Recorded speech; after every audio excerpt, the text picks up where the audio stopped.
high rents because you have this extra supply coming on thanks to the little old lady effect. Okay, I did my PhD dissertation on rent control, and here's where we come to a little difference from our friends, the neoclassicals. What I did was a econometric multiple regression equation where the main variable was B1, rent control, presence or absence of rent control, or how many years has a city had rent control, or how strict is the rent control. And the Y, the dependent variable, is things like quality of housing, deterioration, vacancy rates, things like that. In other words, what I'm trying to do is correlate presence of rent control with deterioration of housing. So I would expect a negative B1 variable. And I have to hold other things constant, like x2 would be income, x3 would, I don't know, be a north-south dummy variable, or amount of crime, or something to indicate other sources of housing deterioration other than rent control and income. So I'm doing my dissertation, and most of the times I'm getting the correct sign for B1, and not only the correct sign, but I'm getting t-values at the 5%, 10%, and even sometimes at the 1 or 2% level, and everything is hunky-dory. But every once in a while, I come up with the wrong sign in my statistical calculations.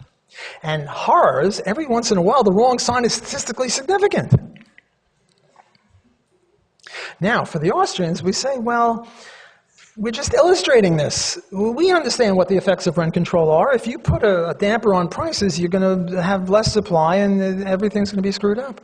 But for the neoclassicals, what they're doing purportedly is testing this axiomatic apodictic principle.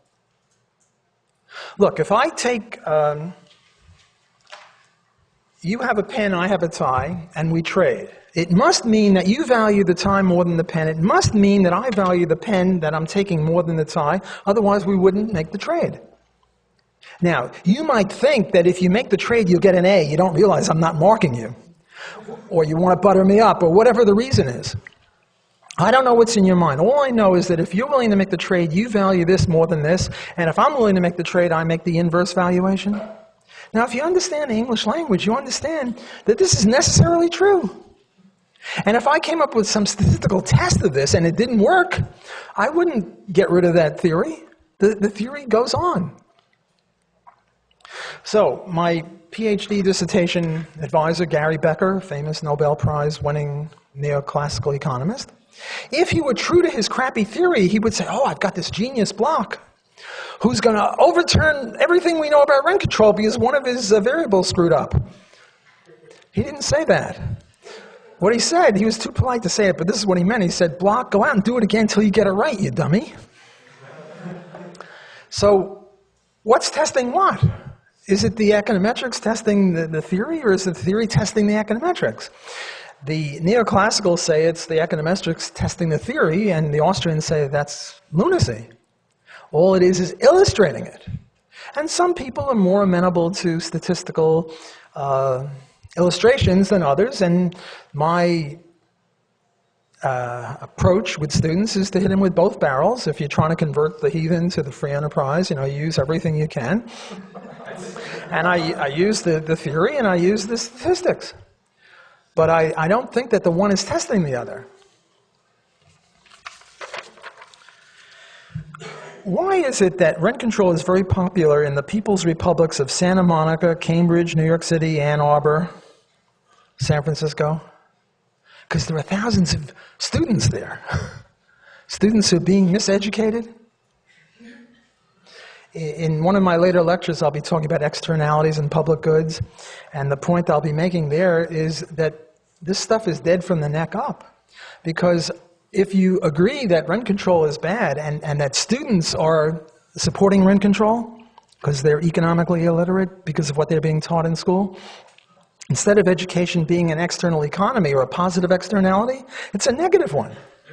What we ought to do is tax schools instead of supporting them, a la Milton Friedman. Okay, enough about, one more thing about why is it so difficult to explain this to the public? Why is it that when you go back home to your parents, your siblings, your friends, they're going to think you're greedy or a fascist or racist or whatever it is for coming out against rent control? Well, one, housing has an inelastic supply curve. It takes a while for housing to adjust to price changes because it takes a while to build a 30-story house. Another is this idea of rent gouging. The way they portray the landlord in the newspapers is, he's got a big fat stomach and he's got a whip and a top hat and a money bags, and he comes and he says, the rent, the rent, the rent. He's always got a mustache, so you can tell he's a bad guy. And the other is this phenomenon that economics is all well and good to apply to, rubber bands or paper clips, but not to home and hearth. You can't apply economics to housing because, housing is where we live, which is a little silly. It's sort of like, you go to medical school and you say, well, yes, you can apply the principles of medical school to everything, but not the heart. Because, the heart is, different. I'm not sure about this. Okay, enough about rent control. I now move on to zoning. My guru on this is a guy named Bernie Segan, recently departed too early, friend of mine, who did a lot of work on Houston, Texas. Anyone from Houston, Texas here? Hey, we've got a few Houstonians. Was, for a while, the only major city that didn't have any zoning. I think they've caved in more recently, but for many years they didn't have any zoning. And Bernie Segan went around Houston. He wasn't from there, he was from California. He said, the city looks roughly like every other city. You don't have, filling stations on cul-de-sacs. You don't have cement factories downtown. You don't have pig farms in the middle of the city, even though you don't have any zoning preventing that. Now, what is zoning? Zoning is central planning applied to the geography. They put up a map on the city and they say, okay, in this area you can do this, in this area you can have housing, single-family housing, here you can have high-rise, here you can have this kind of industry, here you can have that kind of industry. In other words, it's central planning for the geography. And Bernie Segan says that central planning for the geography is roughly the equivalent of what Mises says central planning is for the economy. Namely, it just messes things up. Prices and profits are what determine.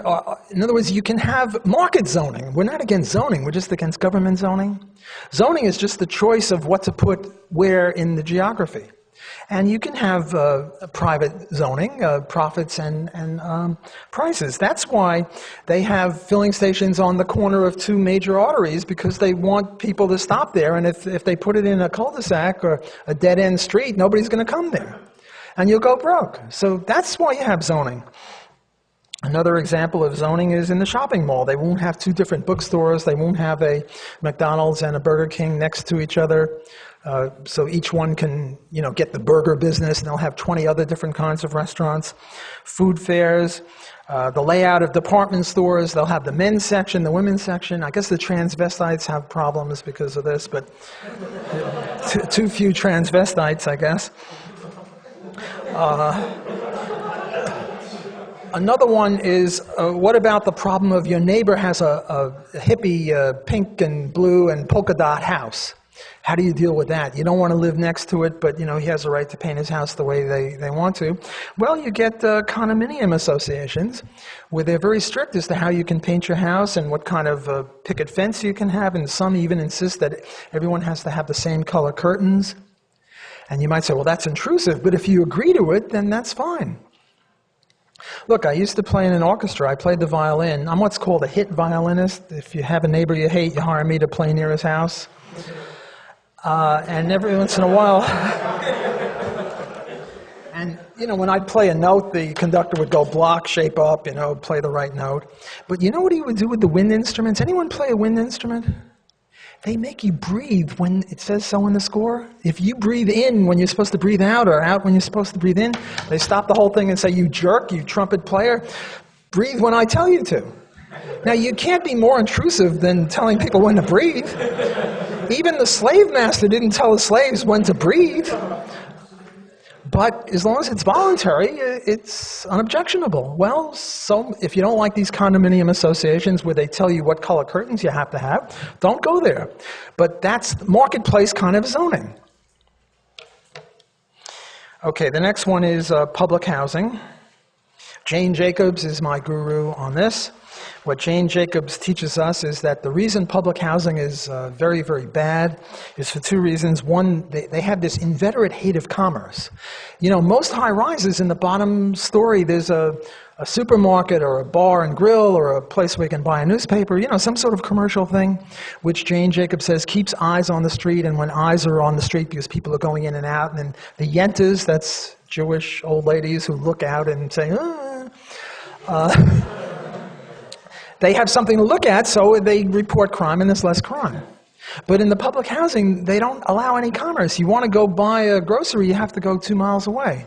So that's one problem. The other problem that Jane Jacobs points out with public housing is that they have this idea that public housing should just be for the poor. So you have to have an income cutoff. If you make more than a certain amount of money, they won't let you in. And if you're in and you get a raise, they'll kick you out. So who is remaining there? Single female heads of households. Now again, I'm going to be accused of being a sexist, but the point is that you need adult males in the community in order to keep the teenage males at bay, because teenage males are, you know, weird. They've got these things running through their bloodstream, and they go, blah, blah, blah, blah, and, you know, they're just weird people. Exceptions in this room, of course. But there was this movie, Lord of the Flies, which was sort of a dystopia for 12-year-old boys.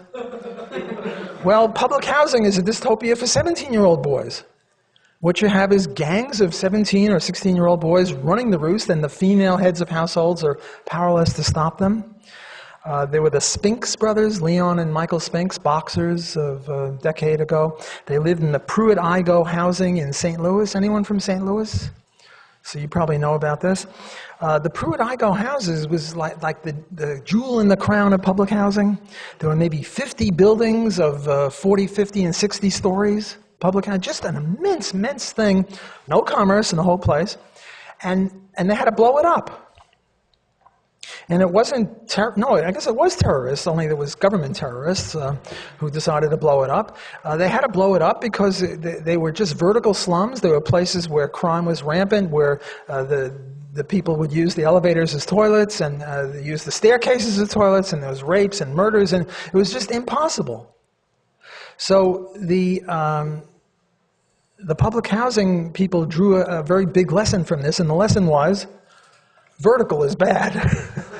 So now you have low-rise public housing with the same problem, but you know they just drew the wrong conclusion from the disarray going on there. I'm going to leave eminent domain and expropriation to another time when I talk about private roads. Let me talk a little bit about the Agricultural Land Reserve. I spend part of the year in Vancouver, BC, Canada, and they have a thing called the Agricultural Land Reserve. The idea is you have to buy foodstuffs locally, and by locally they mean 5 miles out of the town. So right cheek by jowl with very, very valuable Vancouver real estate, you got these farms. It's as if you still had farms in Manhattan.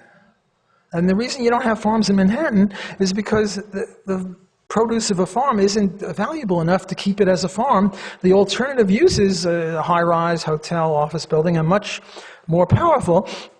So the natural order of things is to push agriculture away from the cities, and then you bring the stuff into the cities. But no, you have to have the Agricultural Land Reserve.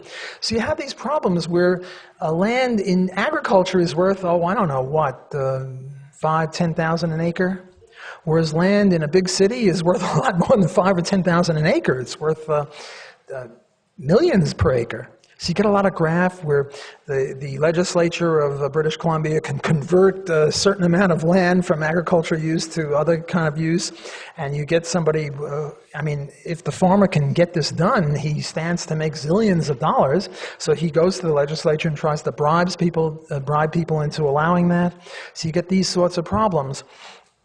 The answer is to, just get rid of agricultural land reserve and let land be used in its most valuable purpose, and that's that. I mean, that's what we want to do with land, labor, and capital, is to allow them to flow to their most valuable uses so that we can have the biggest GDP possible. We can have more economic efficiency.